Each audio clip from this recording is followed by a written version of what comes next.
Welcome to PPR podcast number 94. My name is Rudy, but the undisputed star of the show sits to my right. His name is Grossman, Bert Grossman, president of the San Diego Strike Force. In today's conversation, we'll have a Strike Force theme. Why is that, Bert? Because we have the head coach of the San Diego Strike Force, Taylor Genuser. I hate saying that name, Taylor. You got to change Taylor, that. how's it pronounced? Genuser?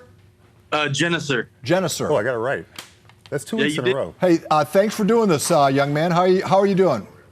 I'm doing well. I really appreciate you guys having me. How are both of you doing? Actually, Paul, I really only care how you're doing. Well, yeah, I appreciate that, and you should, being that I'm of advanced years and have to work with this guy, and that's, that's taking months off my life. Coach, can we just react to the news of the day? Just as we sat down with you, we found out that former Silver Pigskin winner Tyler Buchner is entered the transfer portal, leaving Notre Dame. And we're seeing that transfer portal, since its advent, has gotten very, very crowded. Can you speak to what it's doing to the sport of football? Is it helping college football? Is it hurting? What's your take? I think it's a little bit of both. I do like that it helps guys get opportunities that they may not get at the school they're at. But from the seat that I'm sitting in as a high school football coach, it's a little bit harder to get our guys recruited because, for some of these high school seniors, why go get a high school senior when you can go get a kid right out of the portal to fill a position for you? So that's where I see some of that backlash. But, I see its pros and cons both ways. But it also speaks to, if I may just... No, go ahead. I talk to Taylor every day. You can do the whole thing if you want. It also speaks to the fact that no matter when, Taylor, with much fanfare, accepted a scholarship at Notre Dame, and first thing I flashed on was Joe Montana. He's going to lead him to the national championship. And even though with his credentials, and he's a great athlete, and wherever he goes next, he'll be great. But he's a five-star guy. I think he wasn't he? Or 4.5? Five-star guy. And yet, even then, with all that acclaim, it sometimes doesn't work out. Having a plan B is kind of important, is it not? It's very important. I mean, the best example right now is, Jalen Hurts. He had to leave Alabama, go to Oklahoma for a year, and he just signed one of the biggest contracts in football history. So, it can be a big positive, specifically at the quarterback position. And, I've gotten to meet Tyler and work with him a couple of times. And the one thing I'll tell you is he's very smart. He'll pick up any system that he goes into. And his next destination's probably going to be where he sticks. And where would you think that would be if you were predicting? I honestly don't know. I don't even want to speculate anything. All I'm going to say is I know Caleb Williams is probably leaving after this year. So, who knows about stuff. But you're not speculating. You're not speculating at all. So then the pipe dream of having him come to San Diego State probably doesn't exist simply because of the NIL money, right? Yeah, I don't even know anymore because you bring up Jalen Hurts and that's a perfect example. But I mean, there's 6,000 people in the transfer portal. I mean, it usually works out. How many Tyler Buchners are there? Not a lot. No, I'm saying it works out for the top 100 guys all the time. He'll be able to go wherever he wants. But it's the other 5,000 that think they're the top 100 guys that it's really hurting, and in turn that hurts the high school kids that are the top guys, but nobody wants to develop them. I'm not going to wait. I'm not going to give a kid, hey, I'm going to develop you for 2 years. I'm going to feed you. I'm going to train you. I'm going to get you bigger just so you can jump to a Power 5. I mean, how do you just go to the portal? Why would you go to high school and waste your time? And does Deion Sanders represent that new mentality as far as the college ranks where there's a different way to build your team now, and it can just be transfers? Yeah, Coach Prime is definitely showing what you can do through the portal, and there's going to be a lot of teams that kind of follow that direction. But what do you think? Because Coach Prime, that's going to be a disaster this year. I don't care what anybody says. If you watch that game, those didn't look like D1 linemen. Those didn't look like D1 players. It looked like his son's playing quarterback, and half the time they're blowing coverages on purpose so he can make these throws. I mean, that isn't. I mean, these kids are all decommitting. Something's going on there. Their top commit in high school decommitted right after. I mean, 30 guys in a week and a half. I mean, that's insane. Something's going on there that people don't like. It would raise an eyebrow if I'm. My little Joey's going to go to school. I would. Plus, it looked like it was 12 degrees below zero on April whatever day it was when they were having their game. I mean, yeah, that's a good look. It did not look like sunny, warm place to play college football. It's not Miami, that's for sure. Yeah. So, all right. He's got a game this week. He's got some transactions. First of all, before we get to the game this week, can we just talk about the game that just happened against the Sugar Skulls? Who dialed up the Hail Mary there that got forced overtime? I did. Dude, we talked as a group. So I had asked the referee to put more time on the clock because, I felt like they kind of ran a little bit off. So we had an extended, amount of time to really discuss that play. So, the receivers and local Rudy Johnson, we were in the huddle, and we just pretty much just layered that play to where we had players in every different direction for in case there is a tip. And Kentrez Bell happened to be there for the tip. And that's why – we put that tall receiver in the back so it can, he's there to make a play if necessary. So I'm going to ask you a question. You get Rudy Johnson, who 4 touchdowns, 220 yards passing on a 50-yard field is pretty impressive. That's like 400 and some. And you just traded for arguably a Hall of Fame quarterback, 2021 Player of the Year. How do you work that now going into this week? So I called Rudy, and Rudy understood kind of what we had going on. And Rudy's the definition of a team guy. The biggest thing is he was in camp with us, and we went with the other 2 quarterbacks that we brought into camp. And Rudy already told me, Coach, if you need me, I'm ready. And when I called him the other day, I explained to him what we were doing. I didn't even have to finish what I was saying. He's like, Coach, I'm in for whatever we need to do to win. And that's just the kind of person Rudy is. So he understands that Nate is coming in. But also I understand that if we need a quarterback for any reason, Rudy's going to be fired up and ready to play, as he showed against the Sugar Schools. I got another question for you. So you got a game Sunday at 3 o'clock at the Sports Arena. Get this one. So you play the Panthers. What's it like? Because if you don't know this, the owner for the Panthers is also the owner for the Strike Force. So both are his teams. It's a duopoly? It's a duopoly. So Taylor, you get scared and lay off the other team because the owners both, and he likes the other team better than ours. So I don't have to say that to anybody. That's well known. So what do you do with that? I'm gonna have our guys play all 4 quarters and not think about any of that stuff. Plain and simple. Are you gonna? Wait, but Taylor, you also known for taunting people on the field a little bit. You're not gonna do that to Roy, are you? How many flags do I have this year? None this year. You're calm this year. I'm going from the last couple of years. Okay. No. Coach, I have a question. A better question. The X's and O's of 7-man football, how long does it take? I assume that your background is with 11 guys on the field. How long did it take you to pick up the X's and O's of the arena game? So if you don't mind me correcting you, it's 8-on-8. Similar to the 7-on-7 style. Yeah. But the beauty of it is it has its similarities when it comes to pass concepts. The run game is definitely different because, that you're going to get a 3 down front, big on big every single time. But pretty much all the pass concepts are pretty much the same. Like I'm calling the same kind of concepts that I'd be calling at Helix. You just have one less guy. So let's just say if you want to get into an empty formation, so that would be 2 by 2. Okay. The only thing you don't have is a running back outdoors. All right. So that's kind of how we do that. So now the quarterback has to be his own check down, essentially. So if nothing's open, then he's got to run. Instead of if nothing's open, we got to check it down to the back. All right. But you have that Canadian football man in motion where you can be sprinting towards the line of scrimmage. How everyone seems to be doing it. Is that something that's just a standard part of arena football strategy? Yeah. So you're allowed 2 guys in the high motion before the snap. And you're given about a yard of a grace period before they call offsides. So it's definitely a unique thing. And that's what I like about it is the CFL sees these receivers and these DBs playing with these rules. So Canada is watching our league, which is why I really like the high motion.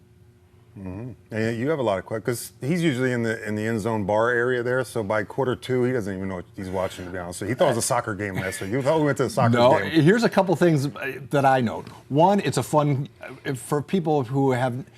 It's important to distinguish your era of the Strike Force from your Burt Grossman coaching era of the Strike Force. 2 different products on the field. Your product, much superior. The coaching, well, at least at the head spot, much superior. Yeah. So I had a terrible offense coordinator, so a lot of it was because of that. I had to deal with. But my take is it's fun. And if you want, the kids can have a gas. I mean, it's great family fun, right? Oh, it's the best. And, when I was a quarterback, I'd always try to, find a kid to throw a ball to after a touchdown or whatever. It's a lot of fun for the kids. And it's crazy because some of these fans aren't used to being so close to football players. Because think about if you go to a college football game or even a high school football game. If you go to a high school game, there's a track in the way. Unless you're at Helix sitting on the visiting side, there's a track in the way everywhere you go. And at the college level, there's probably some wall that you're behind. But in indoor football, you're right up there. You got players diving into the seats, and it's like a baseball game where if a football is coming your way, you're going to catch it and it's yours, or else you're going to get hit in the head and get booed. But there's also, I mean, anybody who thinks of the impact, I would say the impact. It's harder, probably. Yeah, because first of all, you're in a phone booth. Yeah, you're in a phone booth. The surface is rock hard, and then now you have the added fun of crashing into the boards. I mean, it's the most physical elements of hockey and football all rolled into one. Most definitely. When I was a rookie quarterback in 2014, I was taught this: the wall is undefeated, and they are absolutely right. It is 100% undefeated because if you get hit into that wall, it is not going to feel good. And what do we league-wide? We have to have 50 balls for a home game because they intend on those balls going in the stands and people taking them home. So you literally have to have 50 balls. The marketing's for smart. Marketing's smart. And an incomplete pass to the walls is a fan's ball. Yeah. You saw the first game. We kind of probably lost that game because a fan. Remember, he reached over and grabbed the ball in the end zone before it went over. Well, he didn't know the rules. Yeah, I didn't even know the rules. But you get things like that, and there's nothing they can do about it. But that's kind of what they want. They want interaction with the fans. So, is this something you intend to do because the seasons allow it? That you're going to do both for as long as you can? As long as I possibly can. If I can coach 30 football games a year, I'm all for it. Sign me up. So, getting kids, recruiting players. Where do you go to find your where's your roster come from? So our roster comes from a lot of players who have experience in the IFL or the other indoor leagues. So I go look for guys that have played, as Bert said in the phone booth. But then I'm also scouring college all-star games, talking to agents. And, one thing that's unique about this, when I'm watching college football in the fall, I'm looking at seniors, specifically in the Mountain West, in the Pac-12. I want to find some guys that are on the West Coast that might be seniors.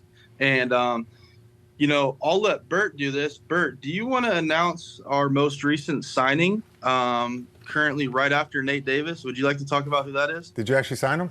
I never know what to do. All right. We signed Tariq Thompson, member from Saints, All-American San Diego State. Honest to God? Yeah, he'll be at the game this week. Playing? Playing. Well, talk about that. How'd that happen? Taylor, why don't you talk about how that happened? I don't really like to call this guy my friend, but a good friend of mine, Bert Grossman, called me about this player who's a pretty good one. And, we had some really good safeties in camp. And if you were watching the game last week, we had a guy, get a crackback block, and he's going to be out for a little bit of time. So I knew we had this really, really good DB in town who understood, like, if someone goes down, you're going to get a call. He got the call.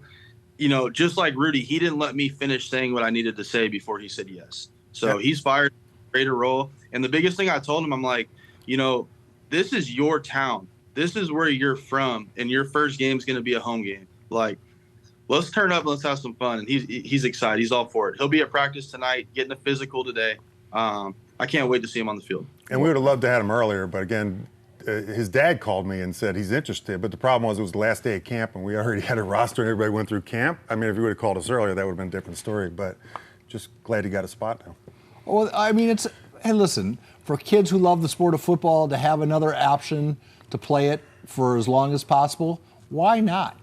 As long as it's a reasonably safe endeavor, and it certainly seems to be. And it's filmed for XFL, USFL, Canadian League, NFL. You're a feeder for that. Into more visible leagues. Especially with the COVID, and that was the thing with Tariq. He kind of got it with the COVID year. A lot of the COVID guys don't have that kind of film just to put out there and stay active.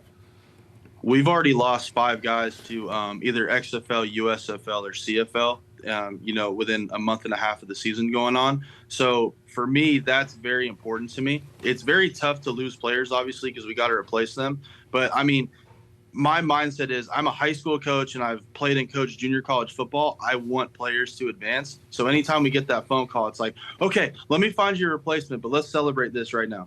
So and good for you. Good for you, because if they're getting a bigger opportunity, I mean, let's put it this way. And I work on a high school football show. We often, it used to just chap my ass that we would lose somebody to a better opportunity or a bigger opportunity or a different opportunity. But now I celebrate it because to me it's like a feather.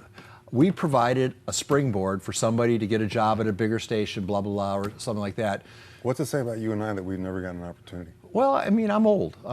But you know, as long as you don't leave us in the middle of the season, which you have to allow them to do, I'm okay with it. And to me, that's the thrill I get now is seeing somebody have their career eclipse mine. And we have at least a dozen examples of that, and I take great pride in that. I'm sure you do as well, Coach. Hey, like you getting people out, right? Yeah. I got a question though. Taylor, how do you go with? I mean, you're the offense coordinator at Helix. I realize the seasons don't overlap, but 7-on-7 overlaps with indoor football. And if you're the offense coordinator and you're calling the plays, how do you balance the two, or is it just you got to turn it over certain games that you're away, or how do you do that? Well, the wonderful part of being promoted to head coach was I got to pick the practice schedule this year. Yes, you did. You did. That was number one. Is you know, I really as much as I'm committing to being the head coach of the Strike Force, I am 150% committed to being the offensive coordinator at Helix, and they are very supportive and they are very big fans of the Strike Force, which I'm grateful for. So if I ever have to miss anything, our staff is very good at picking up where we left off, and we have just about 2 coaches for every position. So it's really easy if I'm not there. And the beauty of, you know, having the drone at practice is we film everything. So if I'm not there, I can watch it 10 minutes after practice. And your athletic director is probably the most supportive guy of Strike Force in town, I would say. He's phenomenal because, you know, he's been letting us get the field to practice on, and he's been awesome. I gave him a hard time because, you know, availability last week was, you know, a little bit tough.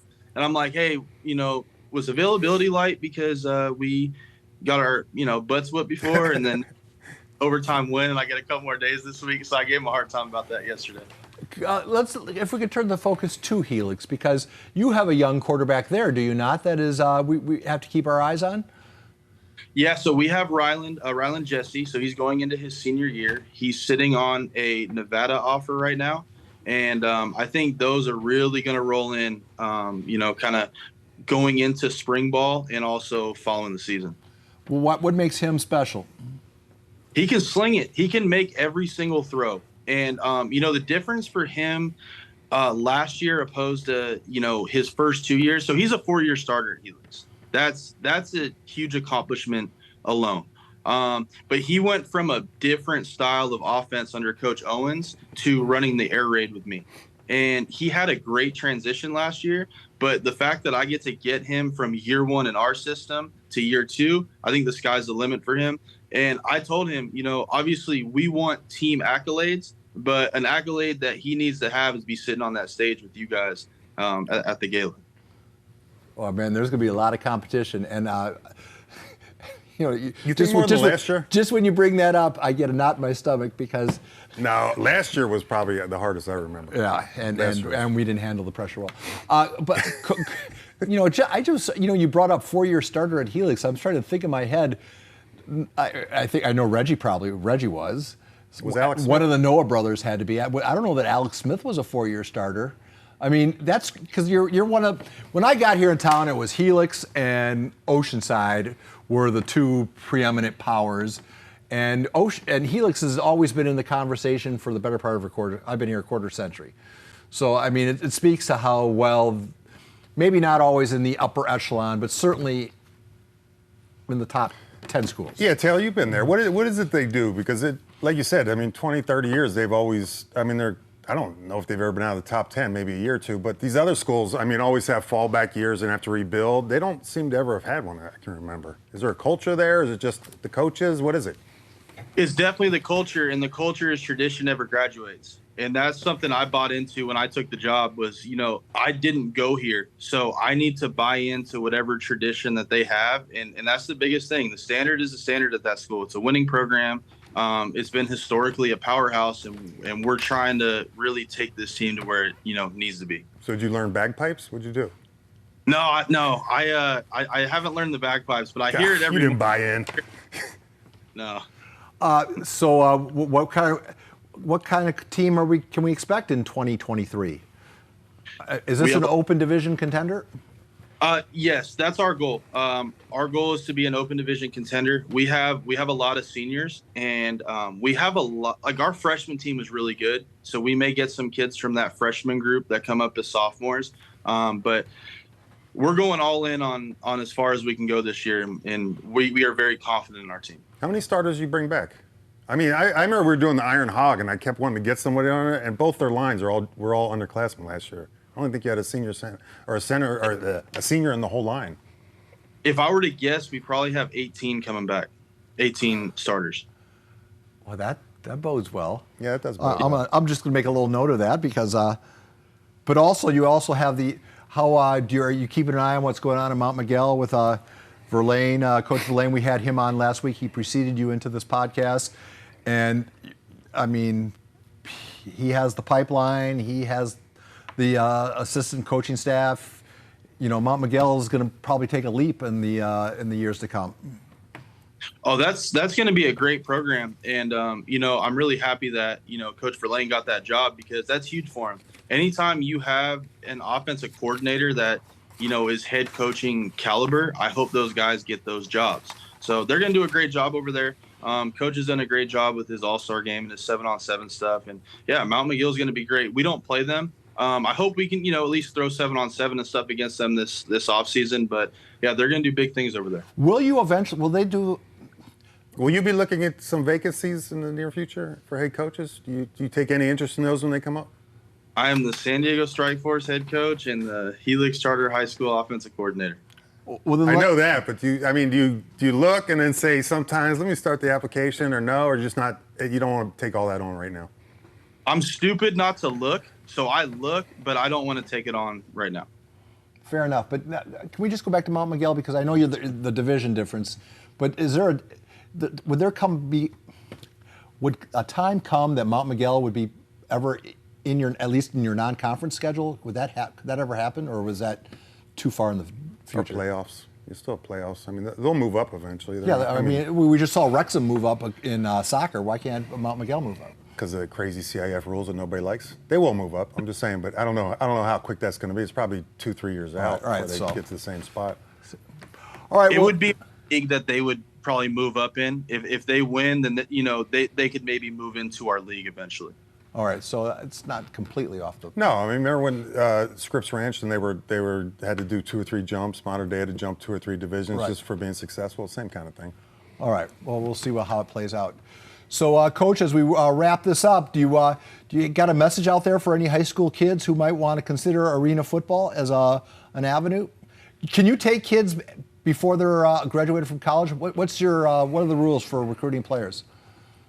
So the biggest thing is for me, I want guys to have finished all their eligibility, or for whatever reason, college just isn't in their future. If they have a year or 2 left, I won't take any kids that still can play in college. But the biggest thing is always shoot for the highest level of football. I tell my guys all the time, dream for the NFL. If that's what you want to do it. And then if you have to fall back on indoor football, it's a very good platform to try to show off your skills. So in a lot of ways, it's like a professional level of junior college football where you come down here to try to get back out. So that's the biggest thing is, shoot for the highest level, shoot to get a 4-year scholarship, and if you have the chance to play professional football, go for it. Mm-hmm. I was just going to ask somebody like better me or Robbie Owens as a head coach. Well, I'm going to say I know it's Coach Owens. Probably. I'm just gonna say this: Coach O taught me a lot about offensive football. That's all I'm gonna say. Have you talked to the referees? Have you talked to Coach Owens? How's he doing at his new gig? He's doing great. I believe they went to the national championship last year, but he's great. I definitely see him being a head coach again, and probably being at that college level. Coach O is one of the most organized people I've ever been around in my life, and I don't even know if he knows. I stole his practice schedule. Ah. Well, I'm organized too. No, you're not. So, Taylor and I could tell you some stories from 2019 that you couldn't even put on this podcast. Well, then we won't. We won't. Young man, thank you so much for making time for us. We appreciate it. Bert, can you get all the social media tags? I know Strikeforce, and can you, Taylor, can you send me all your stuff and I'll tag you on everything? The way it works, we'll post the Raw thing today at some point, and then I'll start excerpting it on social media later today and tomorrow, and then Saturday I'm on Good Morning San Diego, so we'll run a lot of it. We're coming in the studio Saturday. Are you really? Lucky you, yeah. Me, Taylor, and Carlos Thompson. Oh, well then I'll see you Saturday, and we'll run a bunch of our podcast stuff, okay? Absolutely. Thank you so much for having me. This is a tremendous honor. It's just good to see the organization finally in good hands. And, you know, I witnessed some of the growing pains, and they were... let me tell you my Bert Grossman story. I said, Bert, we're going to do this thing on TV. We're going to have a live camera in the locker room, and I want you to give us a real fiery pregame screech, and the guys will come running out, and that'll be the entire sportscast. And so we get the live truck there and the camera, and we have run all the cable, and it takes us 2.5 hours to make sure the lighting's right. Bert, gather around, guys. Gather around. Let's go get him. And then he turned for the door. It was the most anticlimactic speech. Taylor does that, but you couldn't put him on because he curses the entire speech. It left me with a 3-minute hole in my sports. Well, I wish you would have been there last halftime because I've never done this in my life, but I flipped the table, and then after that, we went out and won in double overtime. So I guess that worked. It sure did, and I bet I see more success just because I can tell you're a 5-star human being. We'll chat again. I'll see you Saturday, okay? Thank you so much. I appreciate it. PPR podcast number 94 is now over.